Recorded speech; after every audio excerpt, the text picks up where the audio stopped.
Okay, hello, Tech 400. Prof. Braden Evans coming at you with a lecture today on infographics and visual communications. I think this one will be pretty short and sweet. Certainly relates to the infographic assignments that are done in Tech 400. All right, let me just lock up my meeting and away we go. Okay, so we'll talk a little bit about concepts of visual communications. We'll talk about infographics in general. I'll show you some examples, some ideas, right? And then I'll introduce you to PictoChart, the software that I would recommend you use when you're working on infographics. Okay, so just want to acknowledge the sources of this material. There's Venngage and HubSpot that have helped me pull together the material in this lecture. Oopsies. There we go. Okay, so for starters, let's talk about what an infographic actually is. Now, many students at this point have created one before, possibly in an introductory comms course, right? And you know, we've come to recognize that, you know, visual communication skills are very important, right? It's not just written skills, it's not just verbal oral skills. We're bombarded by visual communications every day. And so you got to be able to produce something of high quality to compete in that space, in the space of visual communications. Okay, so an infographic is really, it's a collection of, you know, in our world, I would say a lot of stats and data, okay? But generally speaking, we're talking about images, charts, figures, tables, right? And minimal text, like just enough text to fully explain the visual elements that we're sharing, right? That provides an easy to understand overview of a topic. And it's typically presented as a poster. It can be like a digital poster or a printed poster, but that's generally what we're talking about when we're referring to infographics. And the key is to use these striking, engaging visual elements to communicate information to an audience quickly and clearly, right? All right. Okay, so we want our infographic to stand out. We want it to grab the audience's, the reader's attention, right? And, you know, in addition to kind of grabbing people, engaging people, we want to make sure that we're able to sort of explain or relay the concepts, right? So that they have to help people understand the message, the objective, right? The reason we use them, okay, for the same reason I sometimes use a bar graph or a table to share the results of my scientific experiments, right? The goal is to make complex information easier and quicker to understand. And so if we can do that by visual means, that's the way to go. Rather than reading a 20-page text, you can see it all on a poster, right? A lot of times we want to summarize, just provide a high-level overview of a big subject, right? Something kind of broad. We just want to give sort of the general level stuff, right? So a quick overview, that can be one of the uses, right? If a process is particularly complex, it can be really helpful to demonstrate it in visual infographic form. When we're displaying, you know, results, data, I do it all the time. I create posters for my scientific research, right? So it's a quick and efficient way to present data, to compare different bits of information, right? So when you need to provide an audience or a reader with a quick and thorough breakdown, right? Explanation and analysis of something that can be kind of difficult to explain in words, the infographic is your choice. That's the way to do it, okay? And the interesting thing is infographics are used across all industries, and they're used increasingly at increasing rates. People are using them so much more because as an audience, we, the general public, now demand that our information comes at us in an easy to digest form and something that we can assimilate quickly, right? Nobody wants to spend 2 hours reading a text anymore, right? Reading a book anymore. We want to get that information quickly. I mean, we should be reading books for leisure. We should be reading books in certain circumstances, but when we're just trying to digest information, quick and efficient is what our minds are sort of wired to. And what we're finding is that sort of across the world of business and different industries, infographic use is increasing and being sort of increasingly accepted. Okay, so in business to business marketing, in 2008, infographic use jumped up by 65%, right?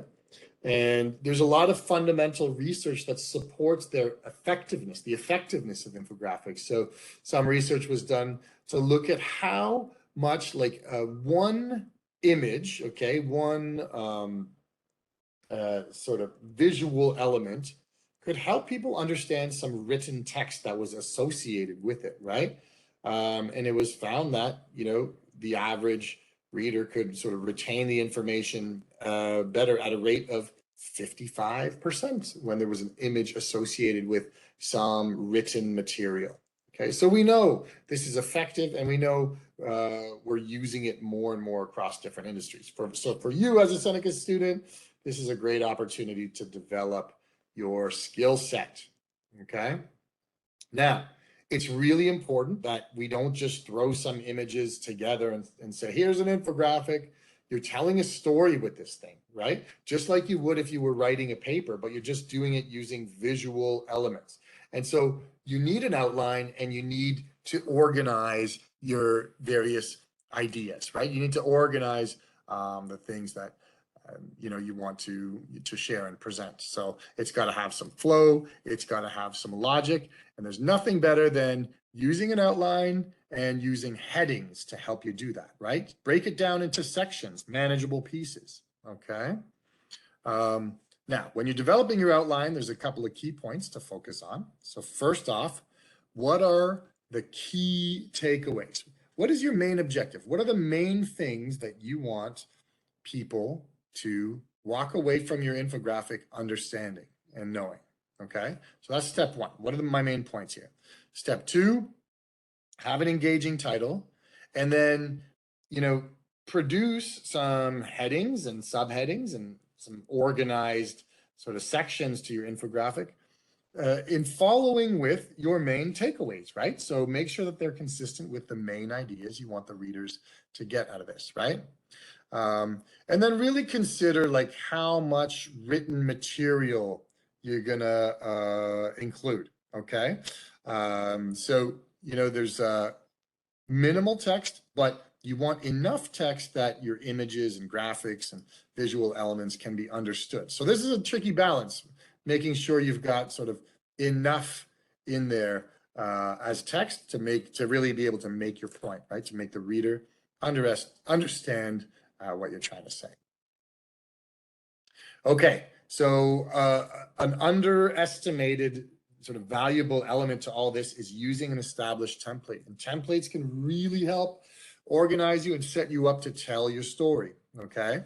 There are lots of templates to choose from. If you go into some established software like PictoChart, you could certainly find some templates that would suit your needs, and a lot of this stuff is available for free. Make sure you use the free option and don't go pay for any additional services, okay? And so think about what you're trying to do, what's your objective, and then choose your template accordingly. So if you look around, you'll see that there are templates that are designed specifically to contrast and compare two different subjects, right? Sometimes they're sort of developed in a way like a flow chart, like a sequence layout, right? So you use a template that suits the story that you're trying to tell. Okay, now, something to keep in mind is that in this class in technical communications, we are producing informational infographics. We're covering technical subjects, right? And we need to have maybe a little bit more written material than the average infographic, right? You're going to need to explain some things. Remember, as technical communicators, we know certain things that your average person doesn't know. So you're gonna have to sort of supplement your images, graphs, and tables and the data and statistics that you produce with some written material. The key for you is to have enough written material so that the reader understands, but not so much that it starts to read like a text-based document, right? The written material should be there to support the visual elements, okay? So think about, a graph or a table, right? You want it to sort of stand alone, okay? You want it, and by stand alone, I mean you want it to be self-explanatory.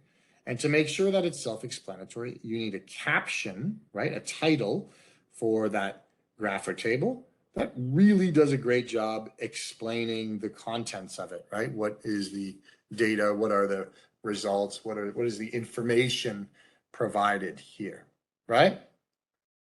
Okay, so balance out just how much text you need, but remember that in informational infographics, you've got a little bit more text than your average infographic, okay?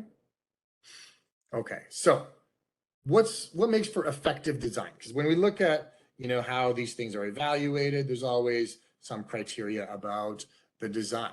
Well, think about patterns, right? To help us understand things, right? This is sort of human nature. We're looking for patterns. So use color, use font size, use, sort of repeating layouts, right? To ensure that just visually, by looking at the infographic, it makes sense. The flow of information makes sense, right? So you got to structure it and build it in a way that just your layout and design helps the reader follow along, okay? Okay, so here are just some examples of tools you can use when you're building your infographic, right? So sometimes we'll have infographics with lots and lots of data. So what can we use to present data? Well, tables are okay, but they can have lots of numbers and sort of be overwhelming sometimes. So what about some of these graphs? Bar graphs, everybody knows how to read a bar graph, simple and straightforward, right? Pie charts are excellent when we're talking about proportions and percentages, right? When you look at the whole circle represents 100% and then it's broken down into fractions, so that can be really useful. Line graphs, right? When you've got several lines and trying to track some data over time, right? To see a trend, like an increasing trend or a decreasing trend. Line graphs can really help with that. Donut chart, kind of like a pie chart, but looks kind of cool. And when you have multiple of them, I think you have the opportunity to do some, put a legend in the center, that kind of thing. So just a fresh, more modern, sort of visually impressive sort of variation on a pie chart, right? Bar charts can also use horizontal bars, right? I know I had some students in one of my conservation classes, conservation biology. They were talking about the length of snakes that they measured, okay? They were comparing the lengths of snakes. And I said, why don't you turn your bar chart, sideways? Because that looks more like a snake, a horizontal snake, right? So sometimes just trying to like sort of suit your chart to the data that you're presenting can be helpful as well, okay? Another way you might set up an infographic is sort of timeline based. So maybe you're going to talk about, I don't know, the events of the COVID-19 pandemic. So you start way back into the fall and winter of 2019, right? And run it right into 2022, I guess. All right, so here's an opportunity to use dates, right? That you can see in the middle of this infographic. There's like this column down the middle showing the dates in chronological order. Here's what happened from 2006 to 2015, right? And then you've got some sort of lines coming off for each one of these date milestones and some particular event, right? So it's important to really research this well, because just throwing sort of any old image in there can really decrease the effectiveness. You want to make sure that the images and symbols that you use are meaningful and engaging, right? Make people want to look at and read your infographic. And the best way to do that is to have some well-researched bit of information. Okay, so this one, I don't really know what's cool, but apparently this is kind of hipsterish and cool. Maybe there's a bit of like minimalism to the design here. Maybe it's the color palettes, right? Whatever it is, this has got apparently some cool factor. And think about that. If you're I don't know, covering a topic that involves like social trends or something interesting for someone who's following something trendy, right? Maybe there's some room for a little hipsterishness with some unique color combinations and minimalist design patterns. Okay, and then flowchart, right? So this one's really interesting. The way it's laid out is like it's sort of decision based, right? So should you do something? If yes, go here. If no, go here, right? Plan B, yes, no. And it just walks you through, right? So this may or may not apply to the work that you'd be doing in Tech 400, but maybe if there's a some sort of flowchart element you can incorporate into your infographic, you can really see here how the layout, the design helps to tell the story, right? It tells us, okay, there's two alternatives. Do I go to the right or do I go to the left? And then I choose one alternative. Now do I go right or left, right? Tells the story as just visually by looking at it. Okay. Oh, another important point here is to limit the scope. Remember, like you're trying to communicate something effectively using visual means. So don't try to cover the topic from A to Z, right? It's just too much. It's too much information. So managing the scope, managing how broadly you're going to cover the topic is really important. Okay. If you're using lots of images, a couple of tips. Images can be really compelling, right? Really compelling. They can, like if you're presenting on climate change in your infographic and you've got sort of an image of some climate refugees that are stranded or being displaced, right? Oof, that can be a powerful image that really helps to tell the story. But if just like poor, weak images are selected, it doesn't really do much to add to the story. So be mindful of what images you select. And then when you're landing on some decisions on which images you want to use, right? Think about different elements of images. So do we want a zoomed in close up or for zoomed out further away view, right? Laptop versus mobile phone, right? One item or two items, you know, uh, looking at sort of the resolution, looking at your use of borders, just consider, like, think about the images that you choose. Don't just Google something and choose sort of the first results you come across, right? Think about it sort of imparting some meaning on your infographic, okay? All right, and then so to wrap up, I've got a video which you can watch independently. It's only a few minutes, but it gives a nice sort of overview of PictoChart. This is some free software. There is like a purchase option, but the baseline software is free, and it's got all kinds of templates and tools and utilities, and really is designed to help you produce your best infographics. So I recommend using PictoChart. You're welcome to use other software as well. But here on the next slide, I believe, there's some how-to information, and there's a video right there that just walks you through some of the basic functionalities, so you'll know where to click when you're using this thing. So I would recommend you watch that, just a quick YouTube video. All right, so I hope this helps in terms of your understanding and ability to now work with visual data and visual communications in hopes of producing a top quality infographic for Tech 400. Thank you so much.